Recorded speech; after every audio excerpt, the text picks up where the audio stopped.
Hey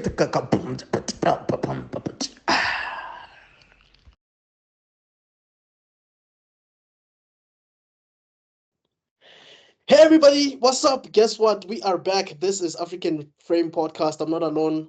As usual, I am with Rob Sibeko. He's a writer, he's a director, he's an author as well. So do check out his book called Jin's War. Check out some of his books as well, including Heist and Bludgeon Ball. So I will leave a link in the description below as usual so that you can check it out. If it's your first time, don't forget to like, subscribe, comment, share, and check out some of the stuff that we've done in the past. And also, would like to thank everybody that has been doing that. We do see that the subscriptions, the number of subscribers actually are increasing. We are on 207 subscribers on one of the channels. So thank you for that. We truly appreciate it. Please do say something. Do say something, whether we are whack, whether you think we can do better or whatever. But yeah, this is African Frame. What is African Frame? African Frame will basically dissect films. So yeah, if you have a film in mind that you'd like us to dissect, please let us know in the comments. But basically what we do is kind of like how we used to check out like DVDs, and they used to have bonus features, and they used to have like commentary on any film that had bonus features in its package. So, but the difference is we don't actually show the footage. We just narrate the story. We go through the characters, we dissect them, we do some trivia and the like. So yeah, that's basically what African Frame is about. But we also do have a new feature. I'm sure you guys have checked it out already, where we actually break down some of the film trailers in theaters. Like some of the film trailers that are in theaters, or films that are gonna be coming out that month.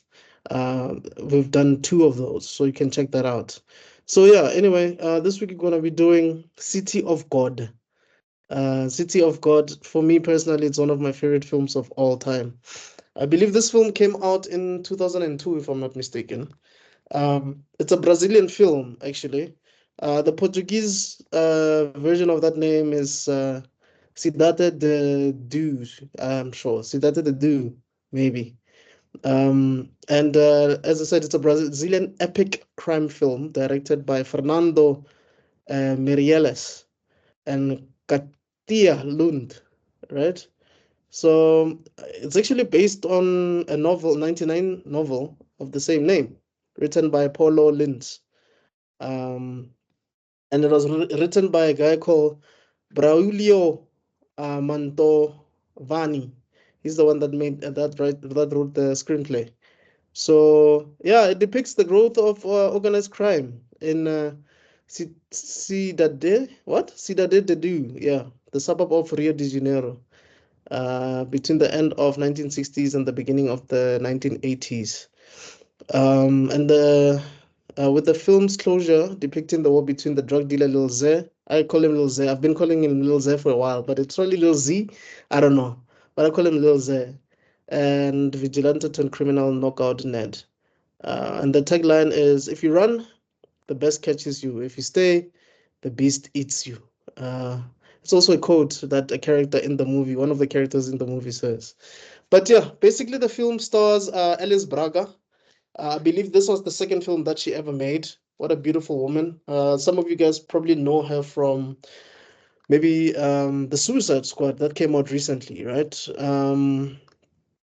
With who's this guy? James Gunn. You remember she was in there, Rob?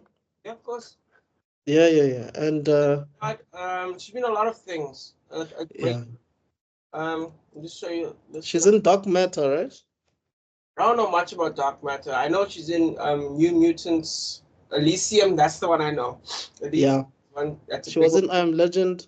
Repo Men as well. Repo, what?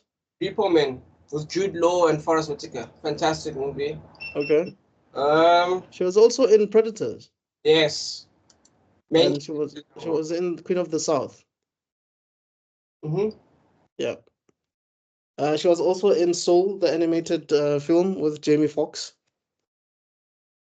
Yep. And the terrible movie New Mutants. Did you watch it? I haven't watched it yet. No, but I've seen the terrible reviews and I think it's hilarious. I've seen. Yeah, but I guess that movie, that's one of those movies that were destined to fail, man, because of, I think they didn't they reschedule the release a few times. Yeah, they did. Yeah, so I don't think it was gonna make it. I mean, it seemed like it had an interesting cast, Yeah, Missy Williams, Ellen Taylor-Joy, but they just softly pushed it out without anyone really noticing. Hope we wouldn't notice.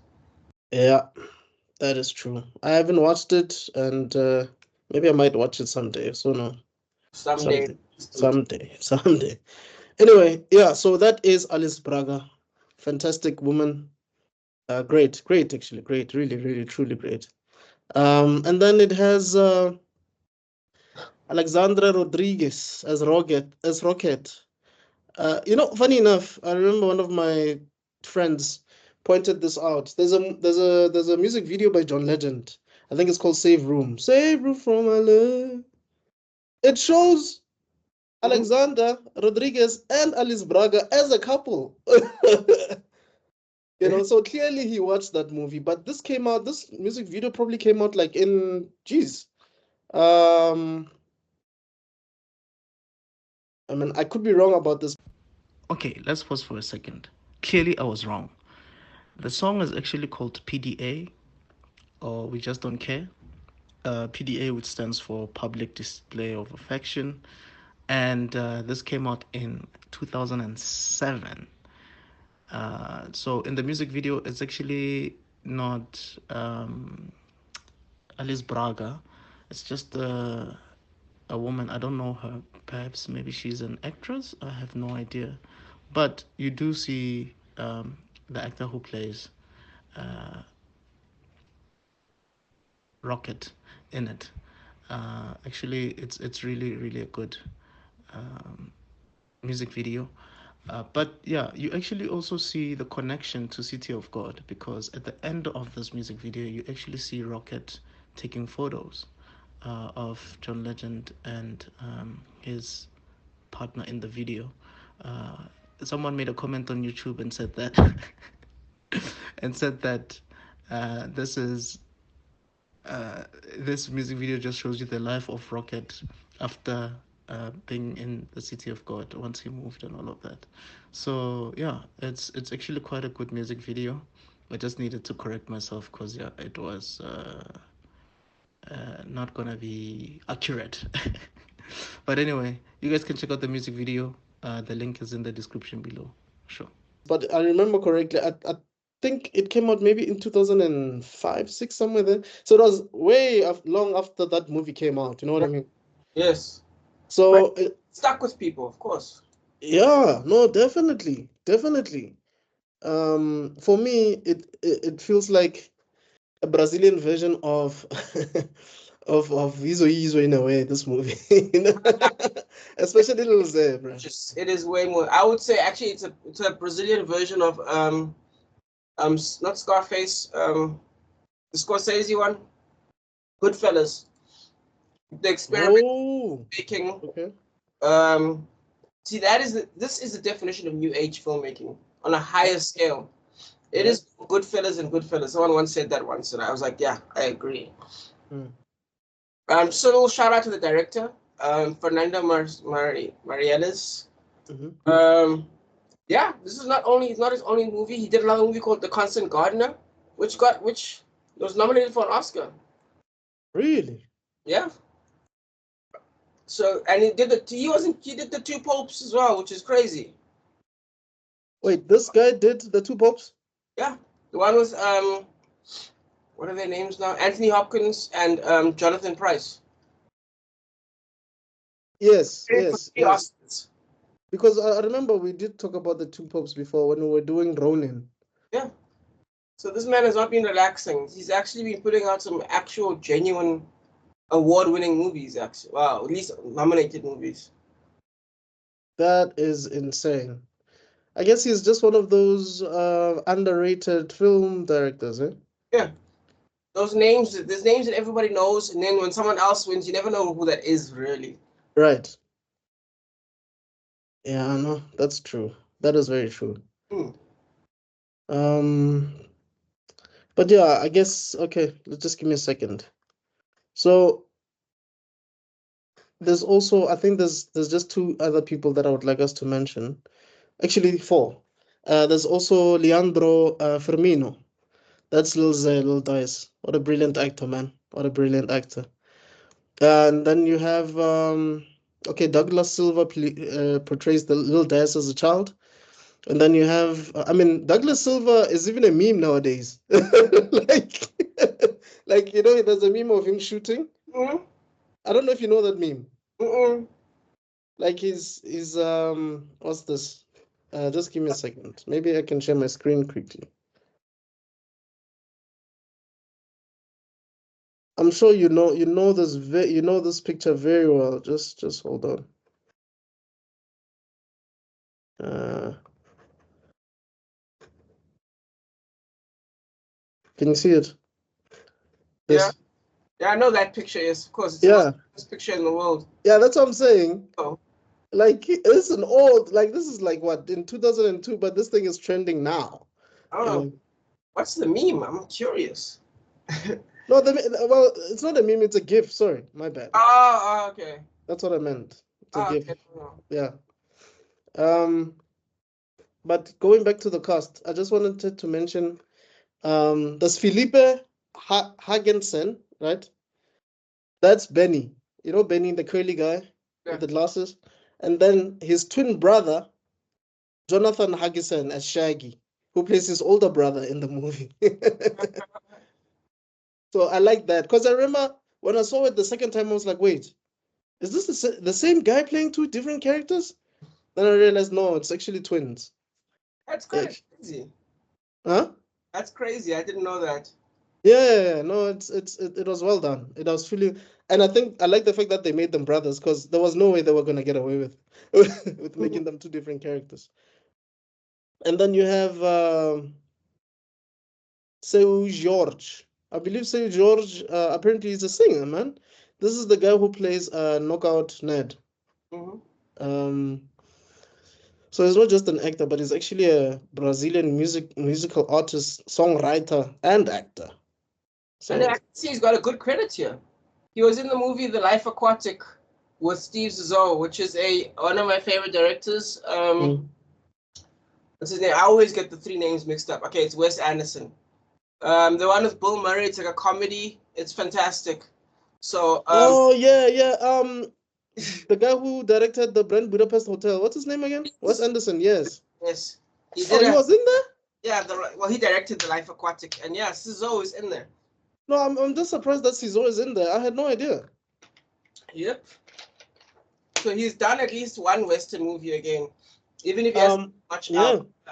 The rest are all like Brazilian. Looking at all these guys, they actually have worked together. Some of these guys work together again, but it's all like Brazilian stuff, like names we've never even heard. Yes, because I do know there was City of Men.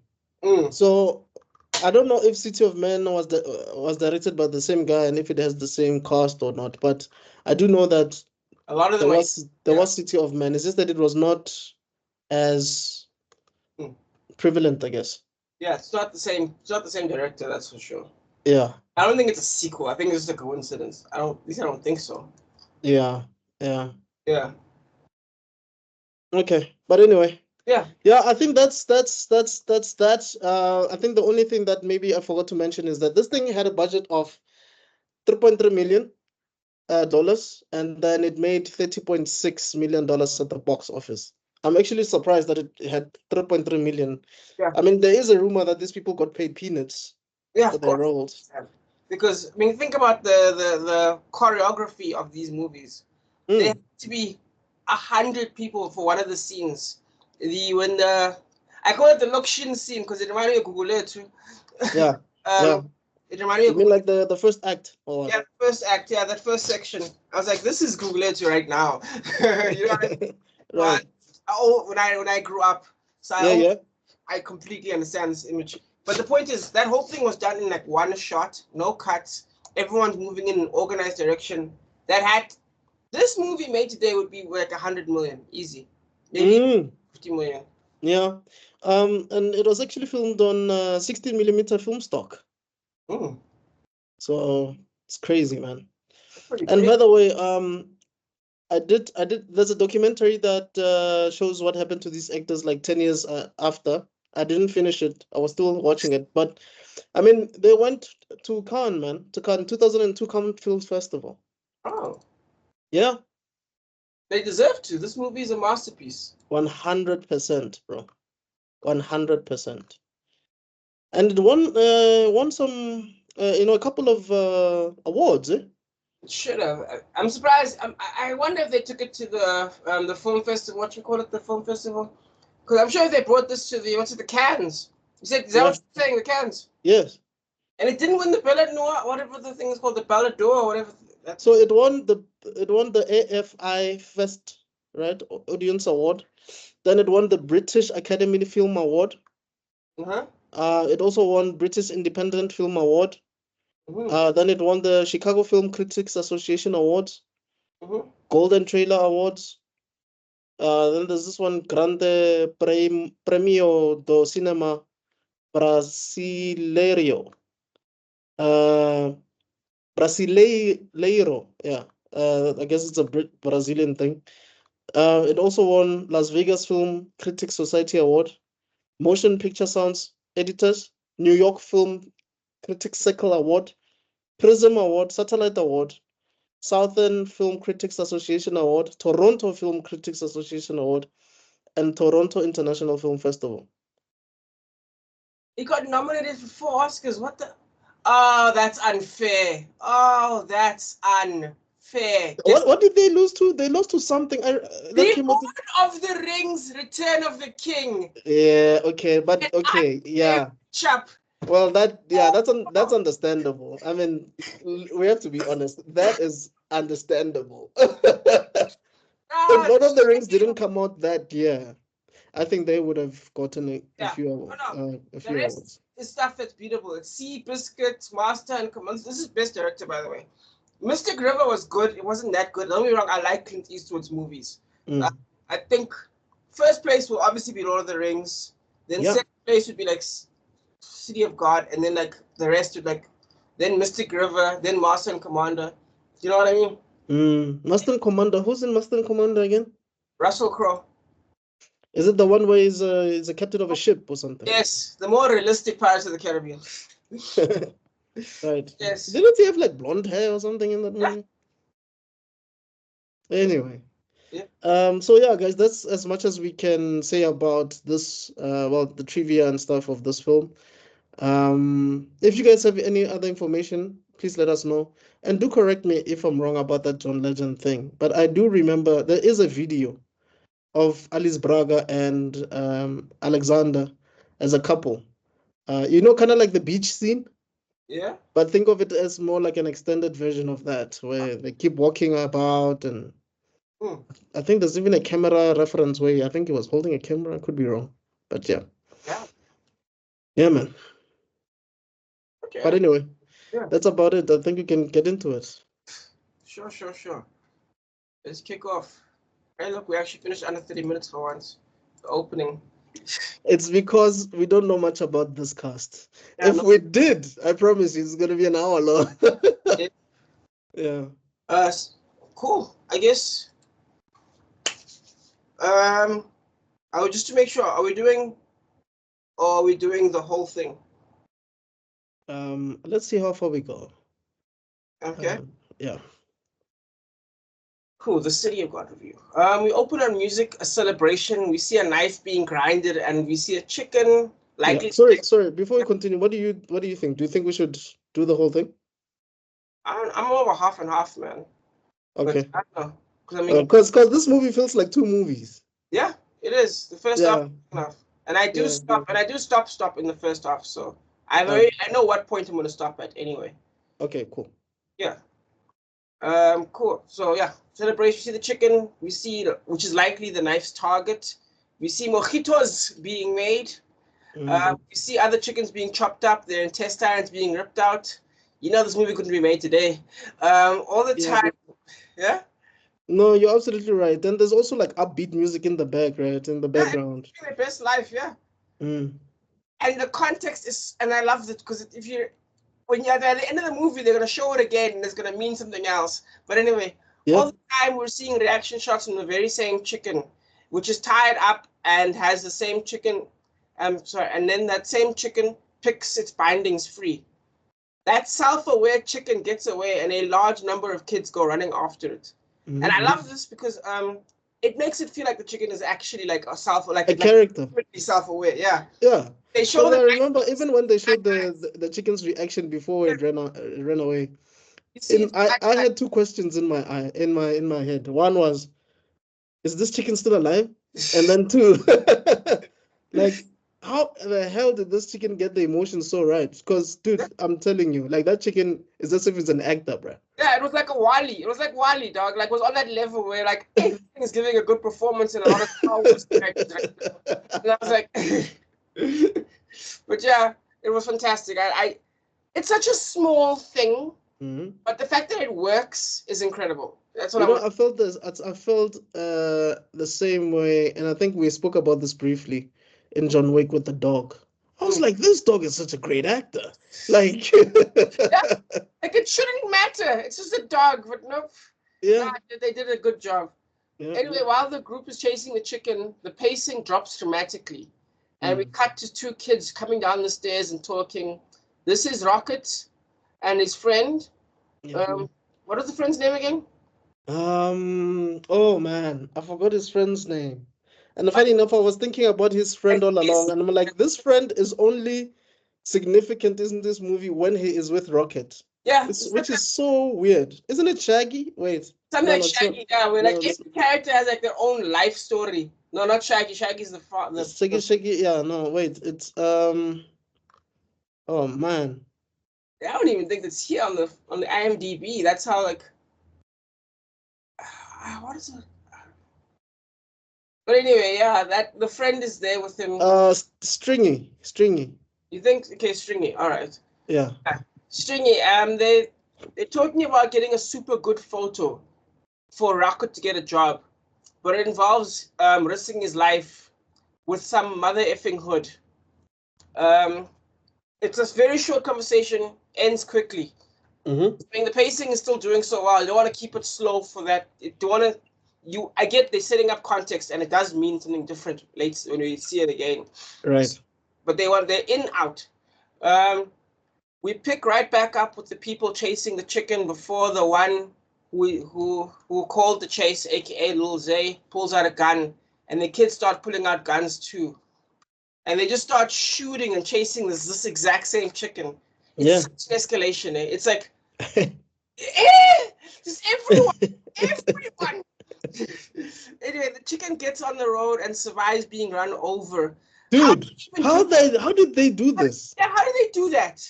How did they do this? Because that car was still keeping the same pace, bro. It's not like that car stopped or whatever. That car was still going straight, and the chicken just managed to just dodge that thing. How? Almost under the tire, and like it almost died. Yeah. And I was like, this is intense, actually. Like, my question is, how many chickens were harmed during that? Because was that one take? Yeah, exactly. It looks like the same chicken. So what? There's no telling the driver to stop. Do you know what I mean? No, bro. There's no oh no, wait. There's none of that. Yo. Unless if this was done in post or something, but that's not. No ways. No ways. Too. There's no way the quality is that good. Anyway, the chicken tries being run over when Rocket catches sight of it, and then a moment later, the entire scene slows down to show you something important, and that important thing is Lil Zay appearing. Now, the slow motion and the shock of that situation, right? Considering that we're watching the first 2 minutes, means nothing to us. Because we have no idea what's going on. Yeah, we don't know who's who. Why does it matter? Who's who? What's going on here? Yeah. Yeah, exactly. Yeah, a movie today where they're like, and someone on the first minute, you'd be like, yeah? Do you know what I mean? Like, yeah. It's very, yeah. Anyway, Rocket decides to catch the chicken when people saw. Well, it was not his choice. He was told to get the chicken. Yeah. You're right. Because Lil Zay's like, hey kid, grab that chicken over there. Yep, and it's so funny because the context of that "hey kid" is very different later on. Anyway, Rocket decides to catch chicken when people when the cops suddenly appear. Lil Zay suddenly hands himself a bigger gun.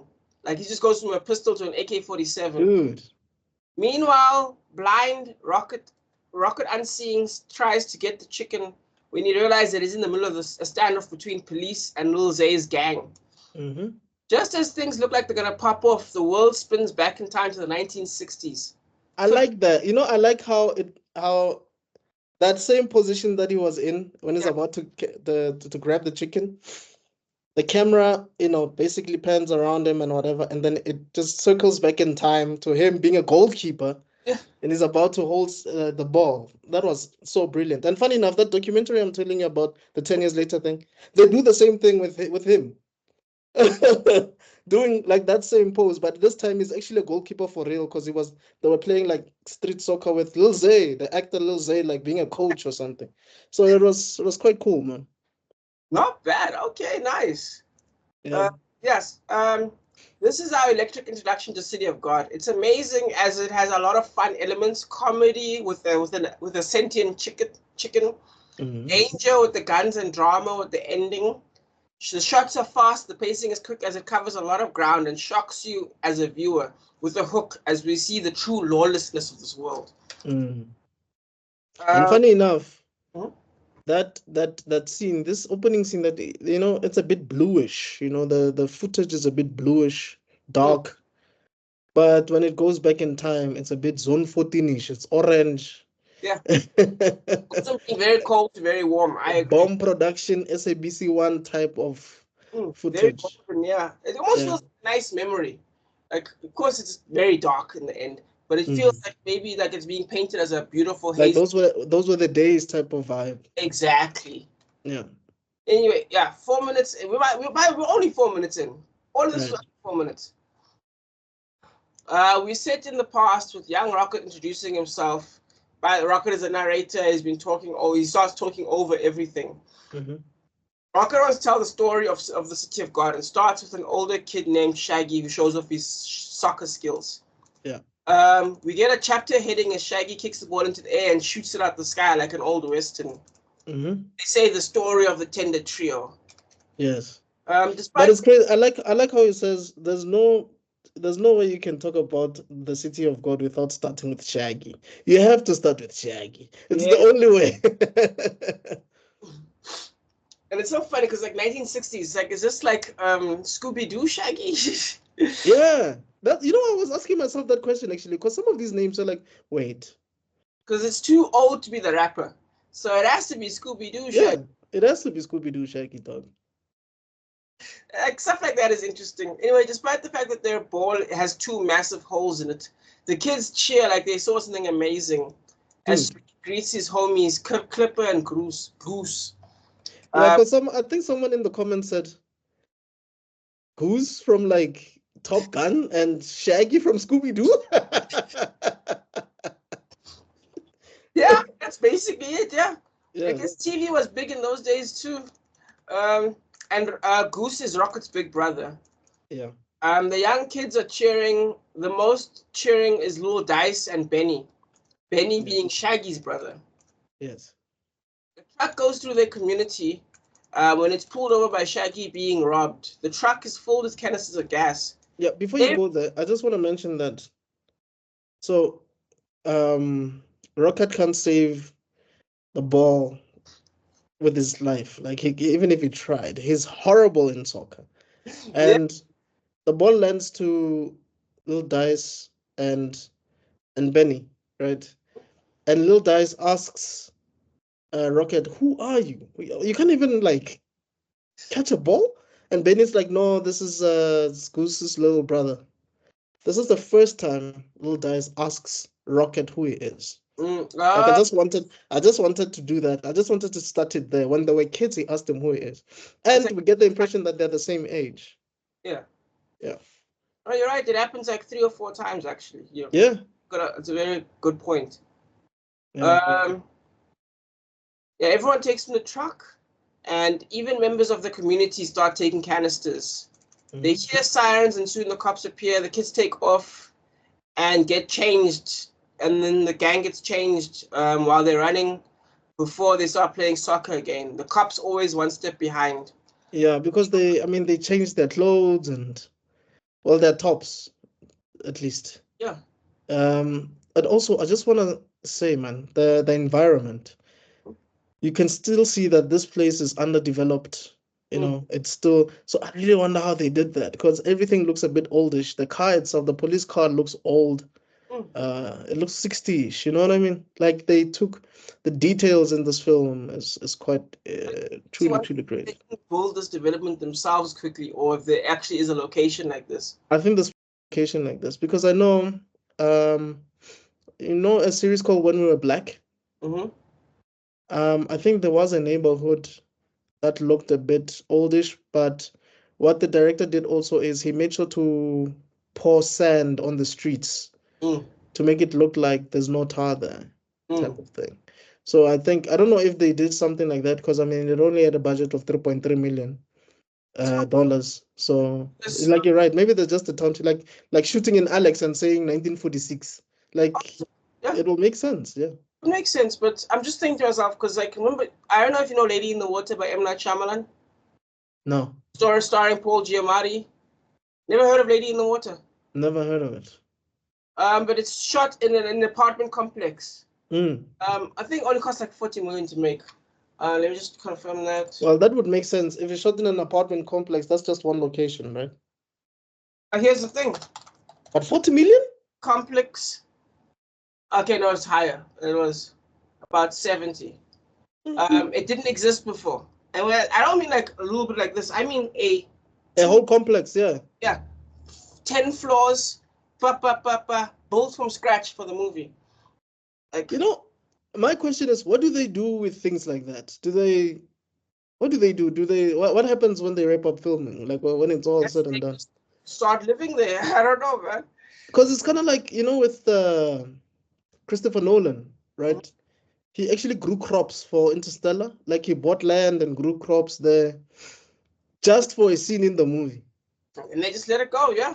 And apparently he sold those crops or something, if I'm not mistaken. I think you might be right there. Yeah. I know the Matrix #2, that highway. I'm pretty sure that's just a piece of tar in the middle of the. I'm sure it's been covered by sand by now in Australia. Um, Did they make it from scratch? yeah, they made it from scratch. That's not someone's highway. What? Yeah, that they made it from scratch. From just a piece of land somewhere? Yeah, they took a piece of land, smothered it in tar, and made a road. Because I know the shooting, I think, took about 8 months Mm. for that scene. Makes you wonder if the construction was included. Because there's actually different techniques of doing stuff like this. Because like the highway thing, the movie, the zombie one. World War Z. No. Oh, 28. 28 days later. The freeway scene, it's very interesting because like there's It's this 28 days later, no? Is that the one you're talking days, about? yeah, Okay. days, not weeks, days. The first one Yeah. with Cillian Murphy. Yeah. There's a scene where they're all on the highway and the highway is dead, right? Because there's no one there. Everyone's supposed to be dead, right? Right. And what they did was, it's very clever. In the morning, they built a police barricade on one end, another police barricade at the other end, Mm-hmm. and then they shot the scene here in the middle, and they moved it, and the whole thing moved. So The then, barricade moved. yeah, the barricade was a moving barricade, so everyone's moving. That way, the highway doesn't stop the whole time. Wow. Like stuff like that is interesting. Stuff like that is fascinating. Wow, man. Yeah. How the hell did they do that? How did they move the barricade while Well, he's running? it's a barricade of cars. So it'd be like Oh, police cars, and they move it like that. like slowly moving. Basically, yes. And That's that's how they amazing. shot it. That's how they closed the street without closing the street. Wow. Yeah. Hey. Yeah. No, I'm actually just surprised by what you just said right now. Like I had no idea. Yeah, that's why I miss DVDs. Behind the scenes was so much fun. Yeah. Anyway, the narrator calls them amateurs in the hood game. Turns out there's bigger hoods out there. Goose, Rocket's brother, tells him to give the money to his father, and then the scene kind of ends like that. Yeah, but it's like don't tell him I gave you the money, okay? Yes. Just give him money, but don't say I gave you the money. Mm-hmm. And I like the fact that okay, Rocket takes the money and then he calls String. He's like, "Yo, dude, check how much my brother gave me, though." Like that's one of the most realistic moments as a child because you want to show your friend how cool your brother is. You know what I mean? Show off. Yeah, exactly. But what I love about this scene is I bet this has to be one of the most expensive scenes of the movie, because first of all, this, like you said, the city itself, building that township, number one. Number two, the canisters and having 100, maybe even 200 people all moving together. Yeah. Then forget the outside of the one of them, and then like he has to get the car to stop in front of they get that camera angle where they stop right in front of Shaggy. That's number one. That whole camera angle was beautiful, and then you gotta have everyone acting in unison with that as well. And then when they're running away, it's like this amazing camera angle where they swing like this, and you get to watch almost from above. But obviously, it's not a helicopter, so I don't even know what they're using to like get the movement across as they're running across the townships. And then you can actually see them taking different routes. Yeah, if you're paying attention, then yes, you're not just following Shaggy, you're following all of them. Yeah, and it's all done at once. If I remember correctly, there wasn't even a cut in that moment. Right up until they get changed, and then they hide. Dude, how the hell did they do that, bro? Beautiful. And for like a 1 minute scene, and it does everything it can to set up the world you're in right now. 100%. You know, here's the thing about this movie so far. You don't necessarily know who the main character is, but the narration gives you the impression that Rocket is the main character. But it doesn't necessarily focus on Rocket right now. It's focusing on the trio at this point in time. Let's not forget, it abandons Rocket on multiple occasions. Yeah. Yeah. You know, you remember when I was telling you about Princess Mononoke, saying that for me, one of the best ways to know whether a film is good or not is when the main character is not necessarily driving the movie. It's just that he is included in whatever is going on. Yes. And we see his actions, but it doesn't necessarily revolve around it. It's not like he's the one or he's a prophet of, no. It's just some guy who just happens to be in this situation that is way above his means, and it's like ish. Yeah. But anyway. Things like that can happen, and it can be really good. It can, a lot of the time though, you have to be careful with moves like that. Yeah. Because if you're too passive, right, character can come off as boring, right? So you have to be careful. Yes. It was done cleverly, like for example, the good, the bad, and the ugly. There's a whole section in the middle of the movie where they're just a part of the Civil War for no reason. I don't know if you watched the good, the bad, the ugly. No, I haven't. It's a masterpiece as well. But they're just suddenly in the Civil War. They've been pushed into it, and they have to participate, the two characters. And it's just like they're not even a part of the main character, they're just a part of something bigger for no reason almost. And they run away from it. It's fantastic. So stuff like that can be effective. Just don't obviously focus on it for too long. Yeah, like Nick Carraway in The Great Gatsby. He's the narrator. But the story is not about him. Oh yeah, not at all. Not even close. Yeah. Not even close. You even forget that he's there sometimes. And unlike these two movies, you almost have to ask yourself, what does Nick Carraway do that changes the story? He doesn't do anything, though. Yeah. He's just the one that's turning the story. That's all. This one, at least, Rocket is more active, and the other, Good, the Bad, Ugly, is more active. Yeah. But I just think the stuff like that is fascinating. Stuff like, as a writer, you have to think about, as a creator. Yeah. I wanted to make another highlight about the robbery itself. What a hero shot is.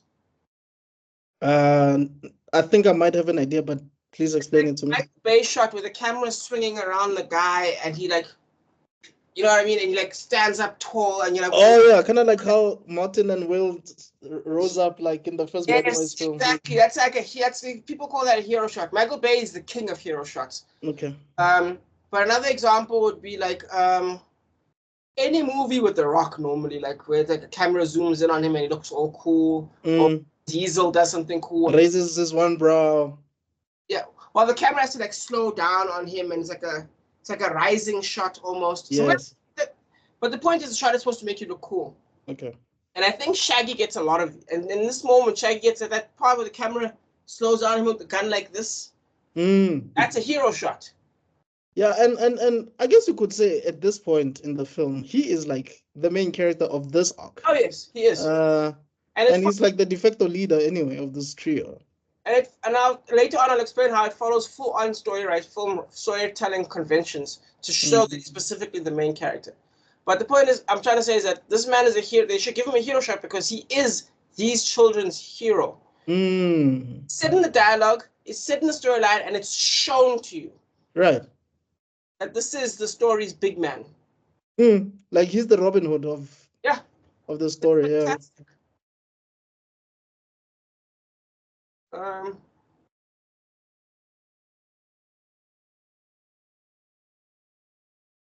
Cool. But yeah, that's what was interesting. Anyway, the next And scene. I just want to say something quickly. A lot of non-linear storytelling in this entire film, right? Because when we get introduced to Shaggy, he just shot the ball, right?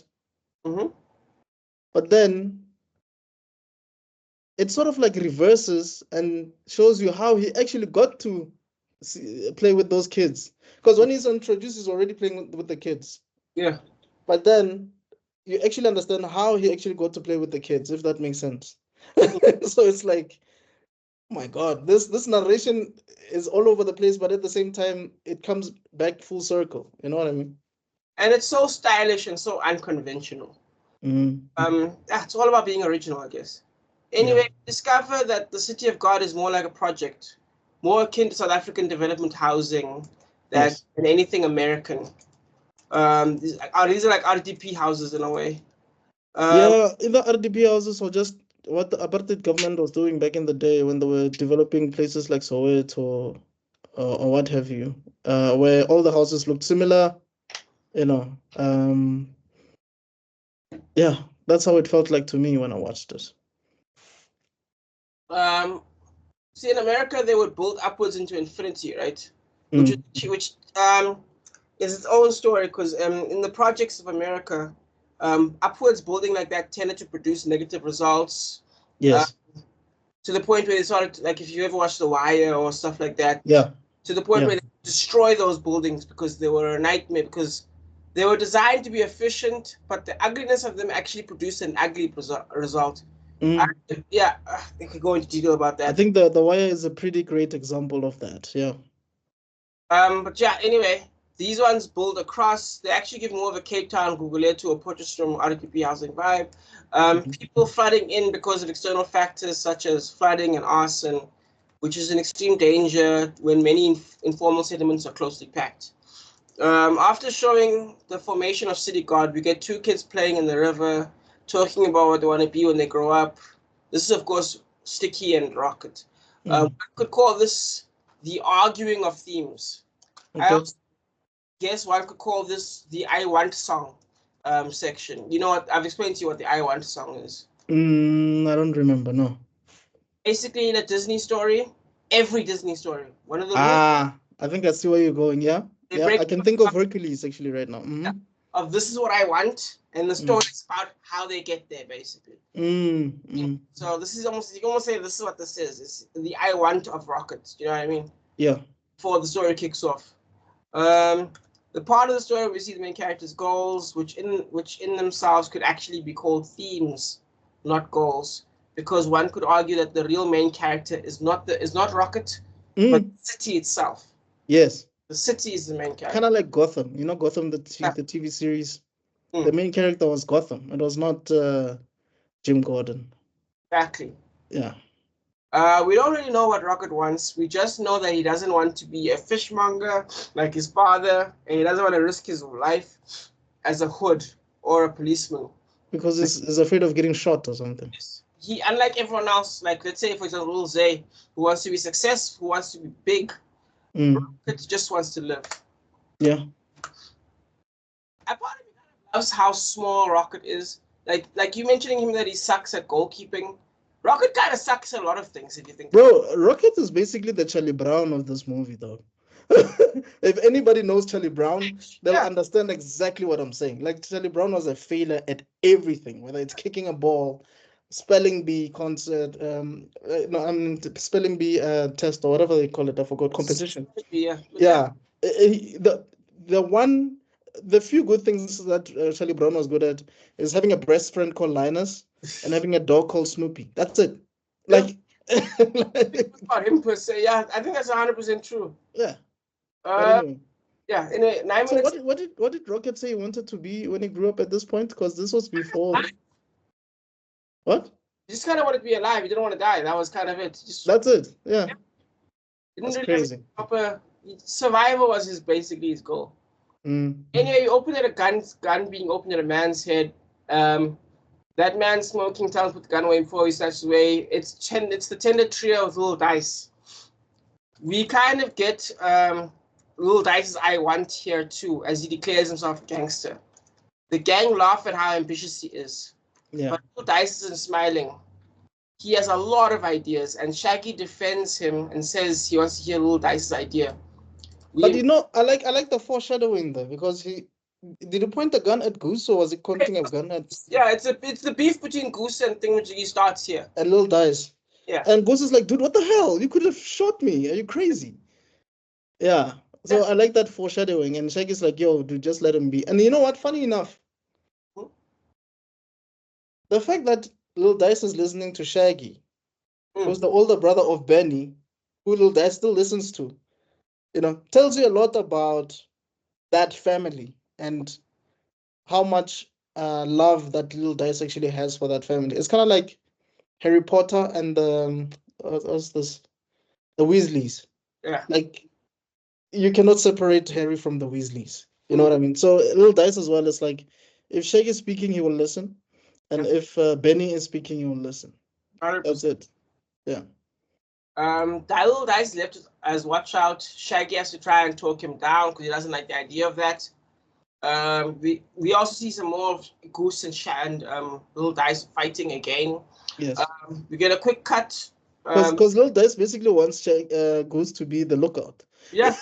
And Goose is like, dude, you're a kid. What are you talking about? Yeah, like, don't be ridiculous. Yeah.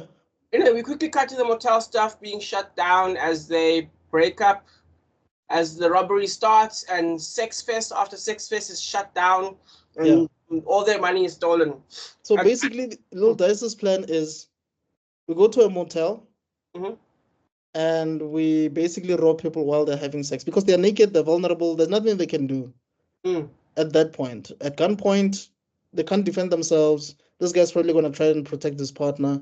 So that's where you actually get to steal everything that they have, which is a brilliant plan for a little kid. Yeah, it is. It kind of reminded you of the scene of like Pulp Fiction. It's like, why haven't they ever robbed any restaurants? Do you know what I mean? Yeah. Yeah. But yeah, the gun, during the middle of the robbery, a gun goes off and they take that as the warning. And they go looking for Little Dice, but they can't find him because they think the cops are coming. So they just run. They steal a car and they take off. Yeah. The scene cuts to black. It's a perfect robbery. We get Dude, but I like the transition. They open the garage, they go in, the car comes out immediately. Yeah. And it's a beautiful car, man. Yeah. I still wonder how they did that. I'm sure like they just paused, right? It's like it's a cutaway. Yeah. Because like I said, the guys just open the garage, they go in, the car immediately after they go in, the car comes out. Oh yeah, no, it's an editing thing. They were just like, you're not gonna waste time. Yeah. I'm sure of it. Yeah. It's a but it doesn't even look like it's cut out, if that makes sense. It just looks like it's as if there were stuntmen waiting to get out just when those guys got in. Don't you? You do see the face. That's the thing, bro. Look, okay, because sometimes editing you can see the transition, even if it's for like a split second. You can see that, okay, in as much as it was quick, you can see that it was cut out. Here, bro, there's no such. The transition is so smooth. So it's a hidden cut. Otherwise, they just got in the car really quick. No ways, bro. But I hear you. But yeah, we get this sense of flow and joy as they break up naked group to naked group. It's the flow, and then it goes with the music so perfectly. Like, this is perfection. What's happened here is like the greatest robbery of all time. Yeah. And then it cuts to black, and we open up to silence, this eerie sound, and the scene opens up, and we see the staff has been massacred. We see a slow tracking shot of absolute horror. We quickly move on to the guys, still happy as they lose control of the car and crash into a shebeen, and they just take off running. And then some guy sees it and asks for the phone. The narrator returns. He's back now, and we get a name, Shorty. Yeah. Another notorious person of City of God. You know what I like about the narrator is like, okay, this is Shorty, but we're not gonna talk about him just yet. Yeah. And funny enough, in the storytelling, you actually do get a point where you're like, oh, flip, this is actually when he was talking about Shorty. Like he did actually meet his promise. Like we actually got the story that he said he promised us earlier on. The best one is still Knock at Ned, but yes, you're right. It's done. Yeah. It's perfect writing. Yeah. The narrator cuts to directs us back to the trio. They are hiding up in a tree. We are back at the bar and we see the police interrogating the crowd, but no one says a word. Shorty tells him they're in the woods and the cops go looking. Shorty is such a snitch, bro. It reminds me of with the way these characters all have names. You know what I mean? Kind of like Black Lagoon. I don't know if you watch Black Lagoon. Hey, bro, Dutch and Rocky and Benny. Exactly, but some of the characters outside of that group get names. Yeah. And known for their reputation as XYZ. So and so is so and so. Right. So and so is so and so. So and so cleaner. She like does this and is a so and so. Right. This guy has a reputation for being a loser. Be careful of him. You know what I mean? Stuff like that. That's like Black Lagoon does a good job of trying to capture some of this. I'm not sure true. First. This came out in 2002. Black Lagoon is based on a manga, right? So I don't know when the manga came out.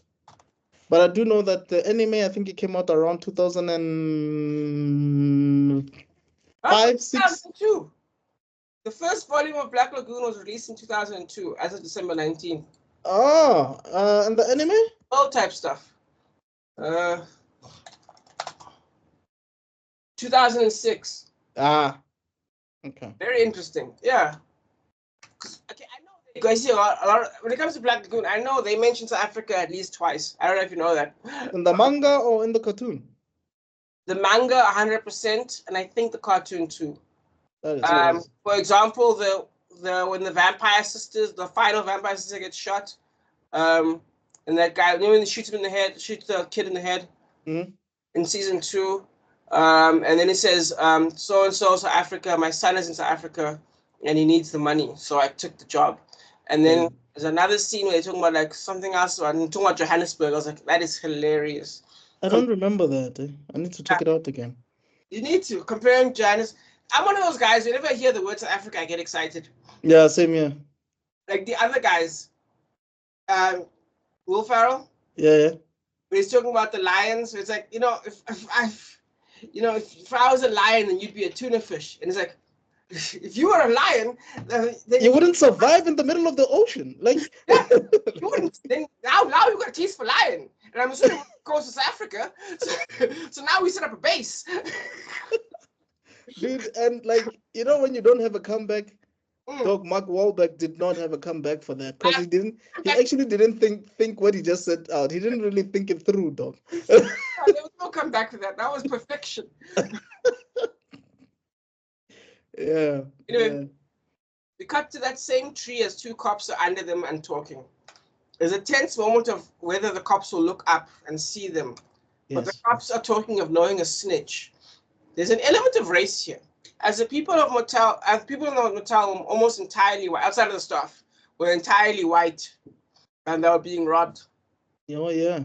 We see the cops are calling the trio the N-word while referring to them as animals. We also get this cognitive dissonance as a cop wouldn't be caught, as this one cop wouldn't be caught stealing. That's just not his thing, but he's willing to exterminate these animals. Right. You know what I mean? Like, it's very interesting. I just thought that was a nice angle they seem to be playing there. Yeah, it's sort of like, you know, when you get someone who really hates something to do a job about that thing he hates.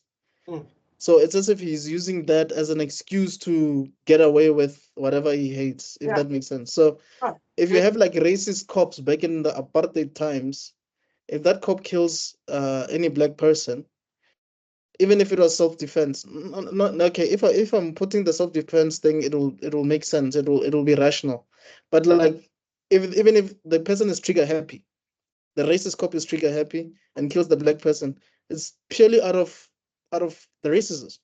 It's not because of what the black person necessarily did. Oh yeah. You know, so I feel like even in here, it's like Yeah, you call them animals, and you could kill them if you want to. Not because, I mean, they didn't do anything. Well, according to them, they didn't do anything. Yes. The cops are getting, yeah, brilliant. The things are getting tense when gunshots pull the cops away, saving them. But what about Shaggy? And who's firing? At the end of the scene, it's a dramatic, this is a fantastic and dramatic world building. And it shows a line between the people involved, that everyone lives in their own universe. Yeah. There's also But I also like that whole drop moment. You know, the water drop leaf thing. yeah. Oh, yes. Where Yeah. what's his face starts Clipper It's sweating. like a vision or whatever. Yeah. Yeah. I'm straight. Pardon? Yes. No, I'm saying yeah. Yeah, that was quite interesting. Oh, But I definitely. don't remember, man. You know that Mandela effect? Because I remember when I was a kid, that drop actually went down and nearly landed on one of the cops. But one of the cops actually moved slightly, like it's just a bit earlier than the drop didn't hit him. But yeah, it's the Mandela effect, I guess. That because when I watch this now, I'm like, oh, that scene is not there anymore. Yeah, I know exactly what you mean.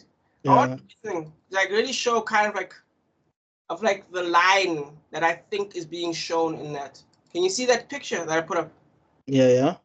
Do you see how like the poverty and then riches are right next to each other? Yes. To me, Where's this? this is Brazil. Oh This man, is like this is basically similar to South Africa, almost. yeah, like maybe not around the corner from each other like this, but yes, like I know Kukuletu and like Langa and like Thornton were like not necessarily a walking distance, but you can feel the line in Cape Town Mm, of where these areas are. Like you can feel there's a line here, and I just feel like that really this scene encapsulates that without having to show such a clear picture. Do you know what I mean? Like I feel like yeah. it really does paint that picture, even though we never actually see the rich people. The Yes. kind of represent the line that separates us from them. Mm, mm. Yeah, you know what I mean. Yeah, you get me. Yeah. No, I get you. It's a fascinating piece of world building and like commentary at the same time. Yep. Anyway, 17 minutes. We're only 17 minutes in. We cut to Shaggy, who has separated from the pair. He runs into a house, banging on the door. When it finally opens, an older woman appears. Behind her is a younger one. Shaggy is awestruck. So the music literally starts playing. Yeah. Shaggy has to be shaken back into the movie. That's how, like, he's left the movie at this point. Dude, like I'm telling you, like he's so mesmerized. Dog. Like, Yeah. even the mom, like the older woman who's the mom of the girl that he's mesmerized by. She's like, dude, what? What do you want? Like, but It's like, apart okay, sorry, the cops are after me. I think why maybe we as like South Africans love this movie so much. Whoever watched it, because I know this movie is underrated, is people can relate to that. Someone who's running from the cops knocks out by go out Doris, like someone we all know, probably goes in and probably hides like a ceiling or wherever, like in some bathroom or some wardrobe. Like it's a very relatable story. It's a relatable moment. And the mom doesn't ask questions, doesn't ask why, what happened. No, come in and then we'll hide you. That's it. yeah. Yeah. Yeah, they pull him in.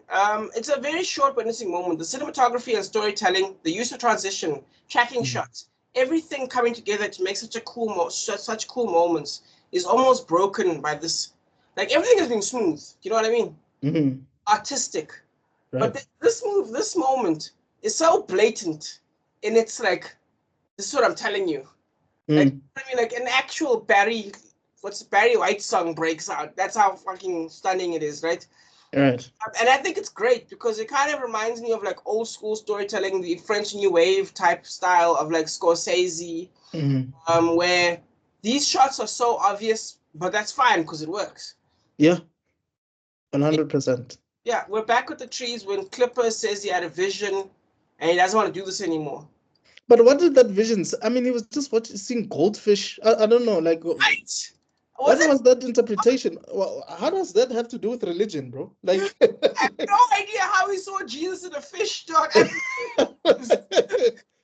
like unless Mhm.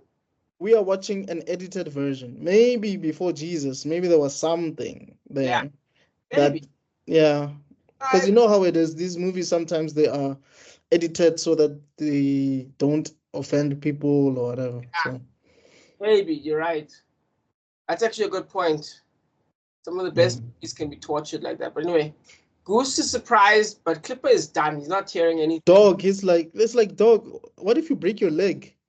And truth to form, when he lands down, because he jumped, eh? Mm. Like that's how done he was. Like he didn't even get off from that tree properly. He just jumped from wherever he was and broke his ankle, I think. Yeah. Yeah, and then he limps home when one of the cops comes running, dog. Yeah, and he started quoting scriptures or he was praying. I don't know what he was doing. Yeah. It was just like chilling, and then Goose just Clipper keeps walking, and then a normal young man with a briefcase behind him freezes, and the cops chase that guy. Dude, Clipper has been praying the whole time. It's an insane moment. it's as if he's invisible. Like it's Yeah, as if he was not even there, bro. yep, I love it. We get an obvious sign of how irredeemable the cops are in a shocking cover-up after they kill the innocent man. Yeah. They even have a fake gun, and they fire the fake gun, and the bullet passes Clipper. Dude, Hits the mirror right next to him. wait, was that a fake gun? Not a fake gun. Not a fake gun. What's the word? They were framing the guy. Dirty gun. Yes, a dirty gun that Yeah. doesn't belong to the guy.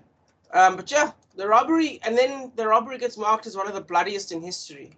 And also, I think Rocket says that, yeah, like Clipper, like became a pastor, I think, eventually or Yeah. something. Yes. Yeah, and that's how he converted. Yeah. How crazy is that? It's honestly one of the most surreal moments I've seen in a long time. No one can argue. Like from the chicken to this, there's Dude, very surrealness to this movie, like an unrealness, despite the fact that it's showing a hard reality. You know what I yeah. mean? I think that's fascinating. I think that's Yeah, like there's you. a cartoonish effect to it, Yeah, to this movie.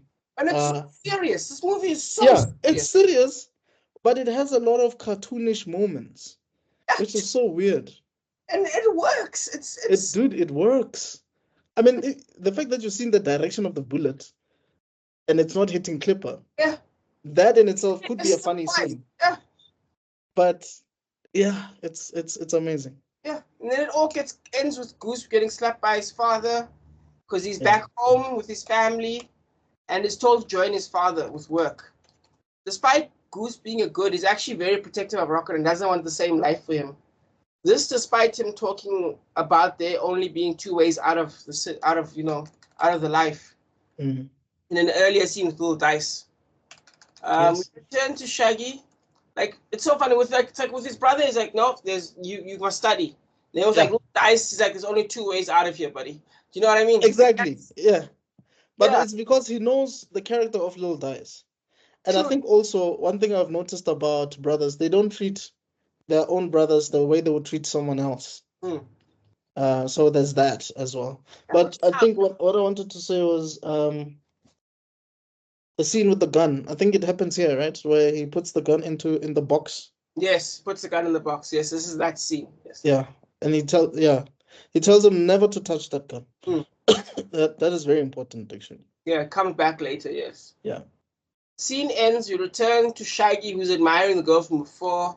He's awkward and all that swag he had is gone. He tries to confess his love for her, but their banter comes off almost like poetry. Is this when she was washing the dishes? Yes. Yeah. And it's all that in one shot. No cuts, the emotions flow, the camera is moving as smooth as Shaggy transitions across the room, and the camera locks them together, and the scene ends with them in a passionate kiss.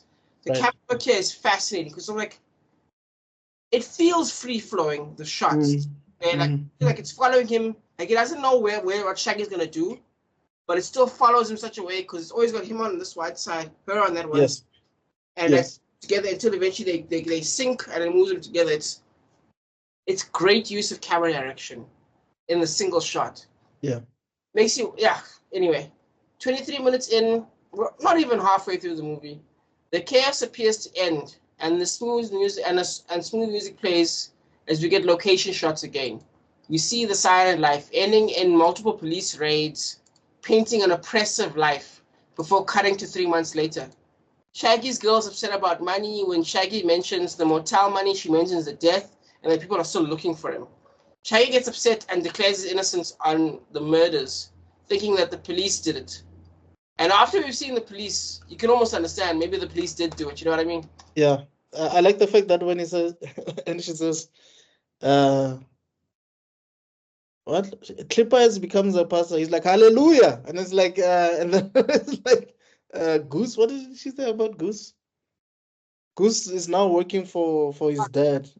Like, yeah, no, I knew he was gonna bail out anyway. It's like his comments are very, Yeah. He's dismissive of yeah, he's dismissive. Yeah. We then get an update on the situation. Yeah, like you said, you get how the trio has disbanded. Yeah. We find out what happened to Little Dice, that he was taken by the cops. At least that's what we think. We also get a close-up of Shorty eyeing Goose, who chats up a girl. This is very surprising. We then cut to the same girl talking about sex to what appears to be an older woman. They talk about different ways to enjoy sex, and she's worried about her husband. Like, I'm like, Oh, this is Shorty's lady, right? Yes. Mm. We find out that Shorty was the husband. Yeah. Shorty enters the house with a shovel, dog, and chases Goose out. Oh, while they were having sex, because they were talking about that whole Banana. you need to use a banana while having sex. Banana when she's with Goose. Yeah, and she's like, Goose is he might probably kill me if I was to do that, which is also foreshadowing. Yeah. Then Goose escapes, but the wife is stuck there, and then she screams as the camera cuts on a heavy smacking and closing of the shovel. Dude. We see Rocket outside and Goose running up. We hear sirens and Goose takes off in Rocket's shorts as Shorty comes out to meet the police. Shorty points out Rocket and the police stop by him, knowing that the police are here. This is extremely tense moment because it's obvious, because they obviously know where Rocket lives, and they don't know where this will go. And because we don't know where this will go, the police are clearly monsters, so you don't know what will happen next. You know what I mean? And also, like, Shorty knows that Rocket is Goose's brother. So it's like, there's no way this kid doesn't know where his brother is. Exactly. Yeah. And now the police are going. Now the police grab a hold of him, and you don't know what's gonna happen next because dude, this is the moment where you actually see the main character being involved with the cops, but it's not about him. Yeah, it's not about him at all. But it could go very wrong. Cops could attack his family. You don't know. Yes. We know the cops are monsters. Exactly. Like, if this was a different movie, this would be where the main character's family dies. Yeah. Then he takes revenge against the cops. Like, that could have been a movie on its own. That could have been how the movie unfolds. It's like Homelander, right? When Homelander shows up in the middle of a bunch of civilians, you know what I mean? And there's no way for them to escape. You don't know what's going to happen next. Yeah. You know what I mean? Yeah. Yeah, 100%. Anyway, it ends with the police in the family house, and they're just tearing the house apart looking for stuff. The narrator says his father never wanted to see Goose again. As it turns out, the narrator says that he never does see Goose again. Yeah. Which is very deep. And by the way, the box with the gun inside was like on site. Like, it was there for everybody to see, but it was only Rocket who knew that the gun was in there. Yeah. And the cops didn't even bother checking in there because that's the last place they would think that the gun would be in. They just break stuff. They don't really care that much. They're not really looking. That's the thing I never understood about cops, man. They come, they raid the place, and then they just leave. Like, dude. Yeah. Those cops are... Anyway, the set piece ends with Goose finding Little Dice alive and counting money. And by the way, the last time we saw Little Dice, before they explained what happened, was when he was the lookout. Yeah. Because remember, we didn't see him running away. We didn't see anything. We just they just heard, because we were seeing this from Shaggy and the trio's point Yeah. of view. They Yeah. just heard the shot and then they left. Yeah. And then we never saw Little Dice again. So we were just assuming that either he was arrested or he got shot or whatever. Shaggy even says, "Oh no, Little Dice got arrested." Yeah. Yeah, because we don't know. Yeah. That's fascinating. But yeah, yeah. Goose snatches the money after smacking Goose in the face. I mean, after smacking Little Dice in the face. Yeah. Now, there's been a constant heaviness and animosity between them. Yes. And we know how insane Little Dice obviously is. Right. You know what I mean? We know he's insane.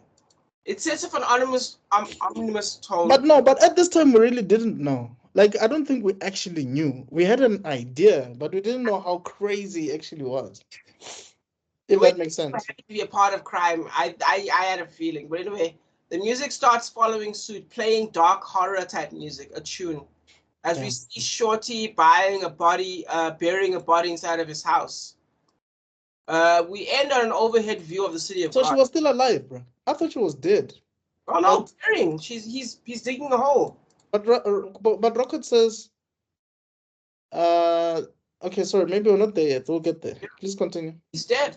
Anyway, we've had our highs. The scene ends. We've had our highs. We've had our fun and games, as everything is going right for them, even though they've been wrong this whole time.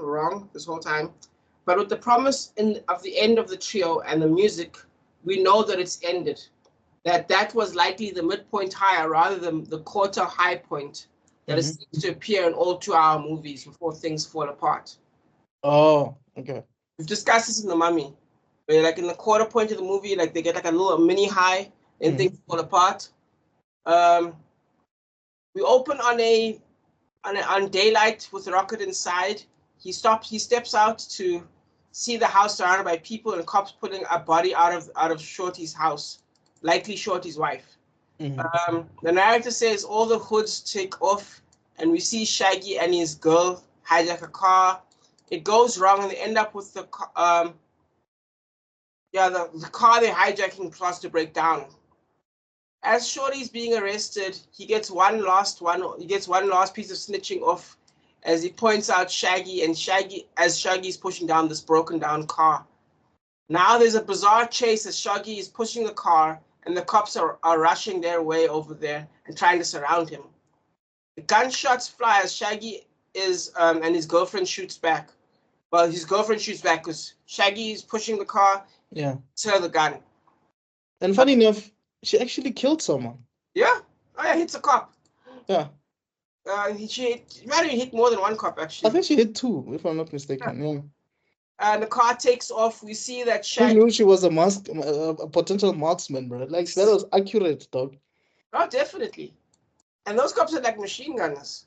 Then when we see Shaggy's being gunned down, we get a running tracking shot as if from the perspective of the girlfriend who is stuck in the car as the car runs off because the driver's too scared to stick around.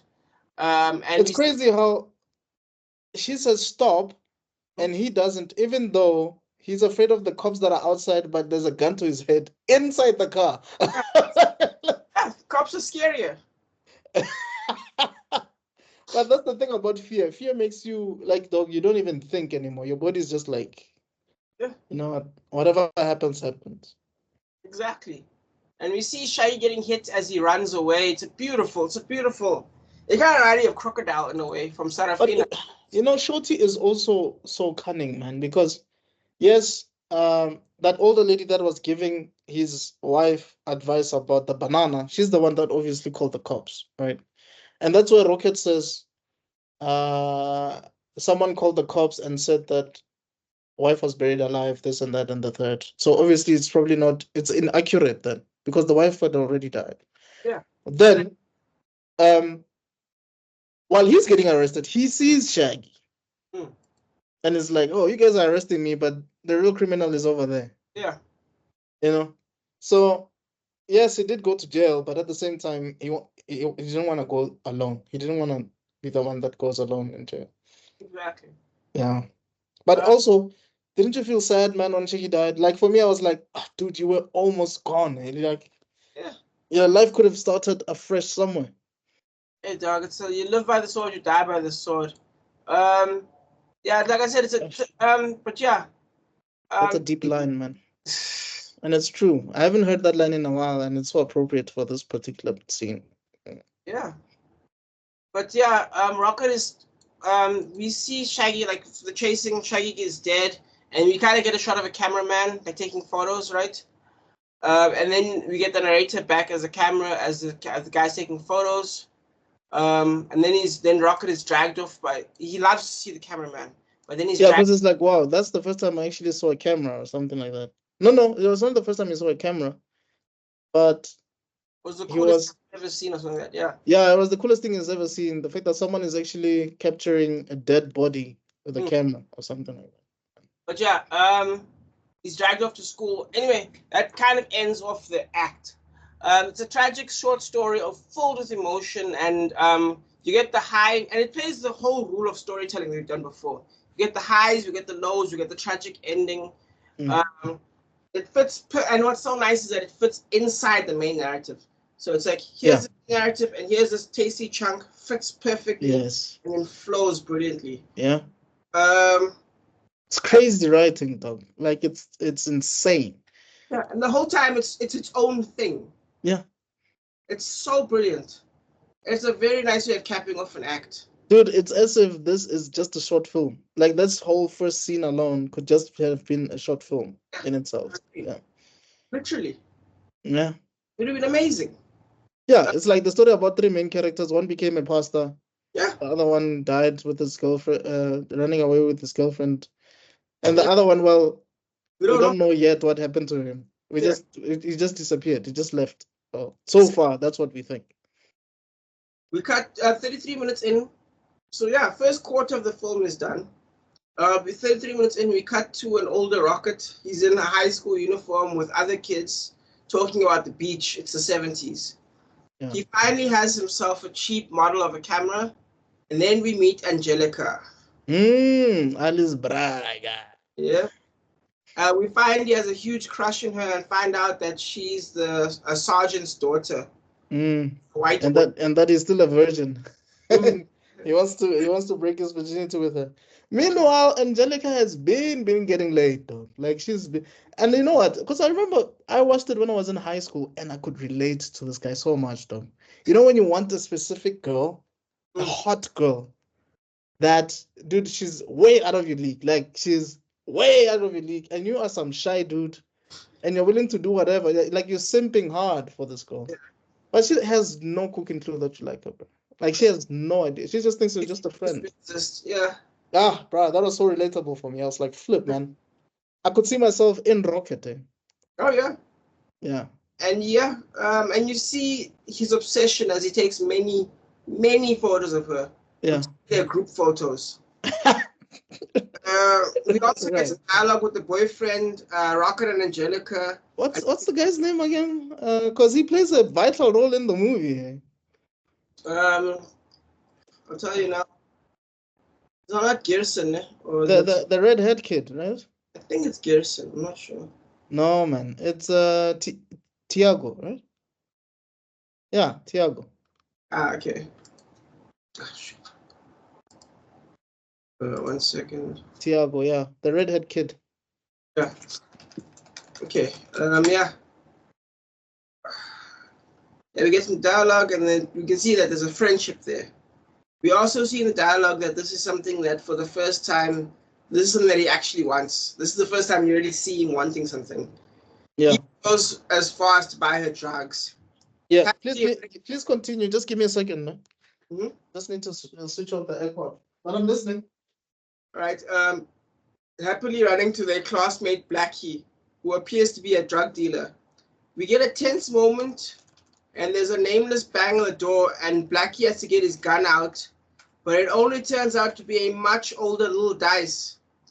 The narrator then drags us into a short narration of the history of that one apartment building. The owner was a lady called Donzella who sold drugs there. One of the boys she sold drugs to kicked her out of her own home and took over and used the kids as dealers. The best kid being Carrot.